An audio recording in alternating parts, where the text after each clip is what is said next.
Sinimulan na ng COMELEC ang nationwide deployment ng 110,000 automated counting machines para sa May 12 midterm elections. At prioridad ng ahensya ang mga geographically isolated and disadvantaged areas o GIDAs gaya ng mga probinsya sa Mindanao upang matiyak na walang botante ang mapag-iiwanan at bawat boto ay maayos na mabibilang at maipapadala. Si Margaret Gonzalez magbabalita.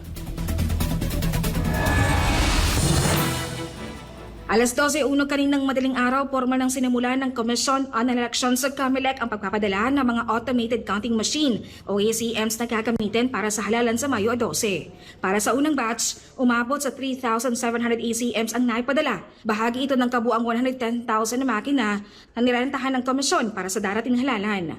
Ayon kay COMELEC Chairman Atty. George Garcia, ang mga makinang ito dumaan na sa final testing procedures, kabilang na ang pagsusuri sa accuracy, transmission capability at security features upang matiyak ang maayos, mabilis at ligtas na pagbibilang at transmission ng mga boto.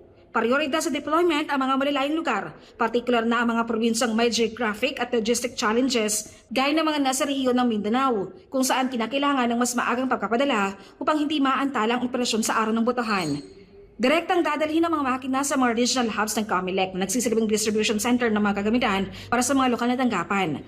Ang Iligan Hub ang magsisilbing sentro para sa mga lalawigan ng Lanao del Sur, Lanao del Norte at lungsod ng Iligan. Samantalang Zamboanga Hub naman ay maglilingkod para sa mga lugar ng Basilan, Tawi-Tawi, Sulu at Zamboanga City. Ito ay i-distribute sa iba't ibang hub natin na naka-standby doon para doon kukuhanin ng mga local COMELEC natin. Kinakailangan kasi nasusunod yung ating pong pagdi-deliver na eksaktong oras at schedule upang hindi tayo ma-delay.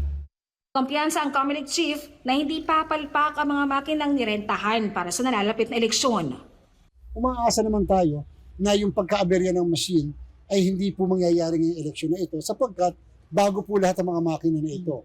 Yung po kasing machine na dati na ginamit natin, 3 beses na po kasi natin ginamit yung dati. Bilang paghahanda naman sa anumang posibleng aberya sa mismong araw ng halalan, tiniyak ng COMELEC na may nakalatag na technical support sa buong Pilipinas. Mayroong 110 repair hubs ng COMELEC na strategically located sa iba't ibang rehiyon upang agad na marespondihan ang mga technical na problema sa ACM. Kasama sa contingency plan ng Paul Body ang paglalaan ng 16,000 na standby machines na maaring ipalit sa mga masisilang unit kung kinakailangan. Bukod dito, may nakareserbang 60,000 contingency USBs, mga storage devices na ginagamit yan sa pag-i-impact at transmission ng election results upang masigurong integridad ng data sakaling mag-aberya.